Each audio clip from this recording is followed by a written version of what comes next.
रोहतक में हम आज रिपोर्ट कर रहे हैं और आज हमारा विषय है यहाँ का वर्क सस्पेंड। सर्वोच्च न्यायालय ने एक्स कैप्टन उपल वर्सेस स्टेट ऑफ यूनियन में क्लियर डायरेक्शंस दी गई हैं कि लॉयर्स जो लॉबी है वो स्ट्राइक नहीं कर सकती और ना ही उनको वर्क सस्पेंड डिक्लेरेशन करने की उनको कोई लीगल स्टेचुटरी कोई उनको राइट है।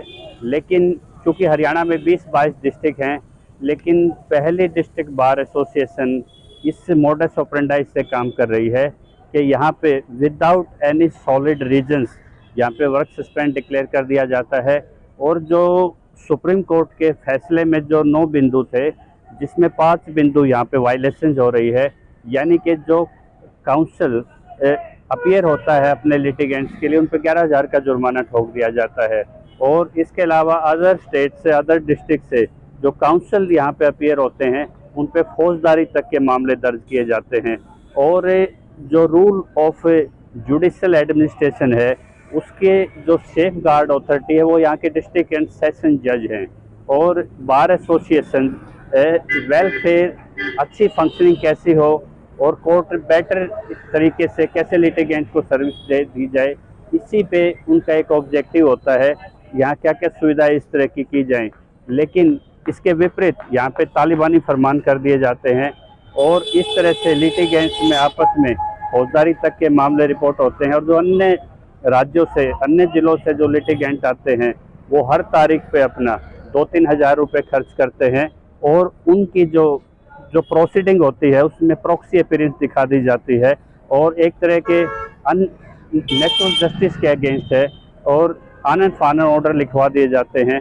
और यहाँ तक कि यदि आपके सैटरडे को आप ऑफ डे डिक्लेयर करते हैं तो जज साहब भी उसमें ऑर्डर क्यों लिखवाए जाते हैं, ये बड़ी अचंभे की बात है। और इनके पीछे जो तर्क दिया जा रहा है कि वर्क सस्पेंड ये ऑफिशियली सैंक्शनिटी नहीं रखता, लेकिन इसके बावजूद भी ये प्रैक्टिस यहाँ पे जारी है, तो इसका जो सबसे ज़्यादा नुकसान है इन पब्लिक इंटरेस्ट उस लिटिगेंट्स को आता है जो जुडिशरी सिस्टम में विश्वास रखता है और न्याय की अवधारणा को लेके कोर्ट के दरवाजे पे न्याय के लिए आता है बार बार, लेकिन उसको हर शनिवार को यहाँ निराशा हाथ लगती है। और ये प्रैक्टिस डिस्ट्रिक्ट हरियाणा के अन्य बार एसोसिएशन में नहीं अमल में लाई जाती, लेकिन रोहतक बार एक इस तरह की है। यहाँ पे जब हाई कोर्ट जस्टिस उनकी विजिटिंग होती है यहाँ पे, तो ये जो सैटरडे को अनऑफिशियली वर्क सस्पेंड रखा जाता है ये डिबेकल इश्यूज भी नहीं होता, यानी कि इस पे जो सेशन कोर्ट है वो बार एसोसिएशन से डरता है कहीं वकील घेराव करके कोई इजी यहाँ पे सिचुएशन पैदा ना कर दे।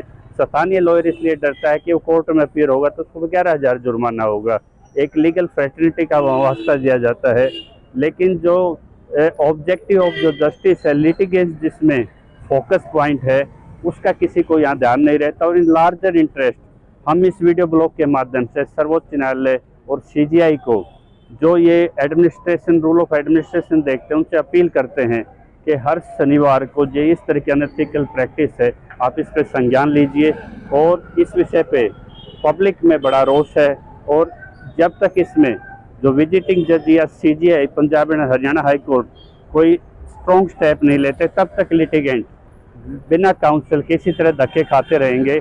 और ये अनऑफिशियल जिस तरह के आप बार बार चर्चा होती है संसदों में सवाल उठते हैं कि जो लोड है जजेज पे, यानी कि जो केस हर साल जो जुडिशरी पे पेंडेंसी है वो लाखों केसों की है, लेकिन यदि आप महीने में 4 दिन घटा देंगे और उसके बावजूद यहाँ पे जो मशीनरी पे खर्च होता है, इलेक्ट्रिसिटी पे, जो इनकी तनख्वाह मिनिस्ट्रल स्टाफ की और जो सारे सिस्टम पे खर्च होता है, उसके बावजूद यहाँ कोई काम ना होना सिर्फ एक तालिबानी फरमान से, ये डेमोक्रेसी में कहाँ तक उचित है। इसके बारे में जो सोचते हैं आप अपनी निष्पक्ष राय दीजिए कि क्या वकीलों पे जुडिशरी सिस्टम पे यदि इसको लर्नड कम्युनिटी मान के हम विश्वास करते हैं तो क्या लिटिगेंट हर शनिवार को फाइल उठाए हुए इसी तरह कोर्टों में घूमते रहेंगे या इस पे कोई संज्ञान लिया जाएगा। हाँ जी, क्या नाम है आपका? मेरा नाम राजकुमार है। राजकुमार जी, आज आप यहाँ किस मकसद से आए थे कोर्ट में? आज मेरी तारीख थी। तो क्या पाया आपने यहाँ पे? यहाँ पे वर्क सस्पेंड पाया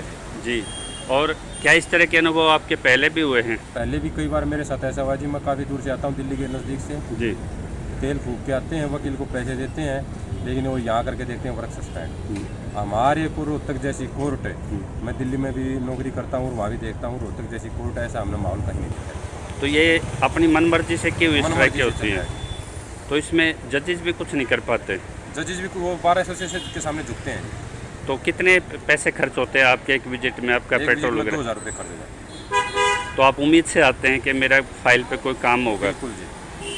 तो क्या क्या भाव लेके जाते हैं आप निराशा के हम साथ? ये भाव लेके जाते हैं जी, रोहतक में कोई भी आदमी, लेकिन रोहतक में दर्ज मत कराना। तो क्या अपील करेंगे यदि आपकी एक अपील सीधी राष्ट्रपति तक अब जाए? ये करूँगा जी मैं, अपने हाई कोर्ट के जस्टिस हैं वो इस चीज़ के ऊपर फोकस करें, इस चीज़ को, लोगों की परेशानी को दूर करने की वो कोशिश करें। और जो बार एसोसिएशन के तुगल की फरमान होते हैं उनके लिए क्या सलाह देंगे आप?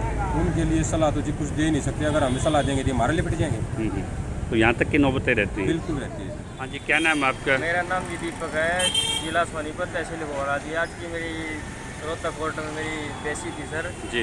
तो पेशी के दौरान आए तो वहाँ यहाँ पे आके पता चला कि आज का वर्क सस्पेंड है। तो हमारे को वकील ने भी नहीं बताया कि आज का वर्क सस्पेंड रहेगा कि नहीं है। हालांकि आज हमारी कोई सुनवाई भी नहीं हुई कोर्ट में। लेकिन क्या जज साहब बैठे थे? जज साहब अंदर बैठे थे लेकिन हमारी कोई सुनवाई नहीं हुई जी।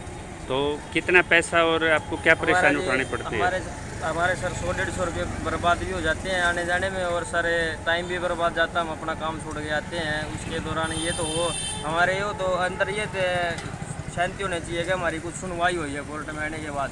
लेकिन हमारी कोर्ट में आए, कोर्ट में आने के बाद बताया कि आज का वर्क सस्पेंड है, अगली डेट दे दी गई है। तो तारीखों पे तारीख इस तरह लगती रहेगी? तारीख 3 दिन हो गए सर हमारे को आते हुए, 3 तारीख से आने लग रहा हूँ सर। मेरी कोई सुनवाई नहीं हो रही इसमें। तो वकील साहब से आपने संपर्क किया? वकील साहब ने क्या वकील किया? साहब ये कह रहे हैं जज साहब करेंगे तो कुछ भी करेंगे, मैं क्या कर सकता हूँ। जो फीस तो हमने आपको दी है। तो वकील ये बोल रहा है फीस हमारे को दिए, तो फीस का ये मैं लड़ाई लड़ रहा हूँ। लड़ाई लड़ने का निष्पक्ष निर्णय यही है कि जी मेरी लड़ाई अच्छी तरीके से लड़ी जाए। ये नहीं कि तारीख पे तारीख हर रोज़ मेरे को बुला जाए और मेरे काम को छोड़ा जाए, मैं छोड़कर मैं काम को लड़ाई के लिए। इसलिए मैंने वकील को फीस इसीलिए ली है, अगर मैं बाई चांस मैं नहीं भी आ सकता तो वकील मेरी लड़ाई लड़ सके। जी जी। अगर आपके इस मीडिया के माध्यम से चीफ जस्टिस सुन रहे हैं और ये जो वर्क सस्पेंड है ये ऑफिशियल भी नहीं है, ये तालिबानी है, तो इस पे क्या मांग करेंगे आप? सर मैं तो यही कहूँगा जी ये गलत है, गलत है। कोई अपना काम छोड़ के तारीख के लिए आता है, उसकी सुनवाई होनी चाहिए जी। तो मैं यही बात कहना चाहता हूँ इसके लिए जी। नमस्कार।